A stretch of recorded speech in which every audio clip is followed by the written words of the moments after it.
కుదిరితే పరిగెట్టు, కాకపోతే నడు, అది కుదరకపోతే పాకుతూపు, అంతేగాని ఒకే చోట అలా ఉండిపోకు. ఉద్యోగం పోయిందని, వ్యాపారం దెబ్బతిందని, స్నేహితుడు ఒకడు మోసం చేశాడని, ప్రేమించిన వాళ్ళు వదిలి వెళ్ళిపోయారని అలా ఊరికే ఉంటే ఎలా? దేహానికి తప్ప దాహానికి పనికిరాని ఆ సముద్రపు కిరటాలే ఎగసి పడుతుంటే తలుచుకుంటే నీ తలరాత ఇంతే అన్న వాళ్ళని కూడా నీ ముందు తలదించగలిగే సత్తా నీకుంది. కానీ నీకొచ్చిన ఇంత చిన్న కష్టానికి తలదించేసేలా? సృష్టిలో చడం ఉండేది ఏది ఆగిపోవడానికి వీల్లేదు.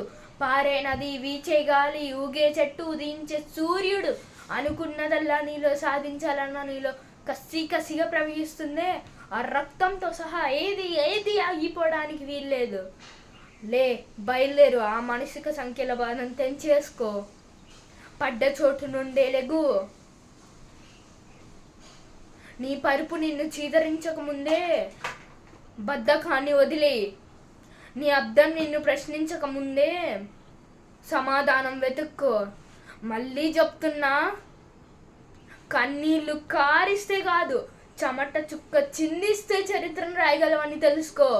ఇవి చదివితే పదాలు మాత్రమే, ఆచరిస్తే అస్త్రాలు.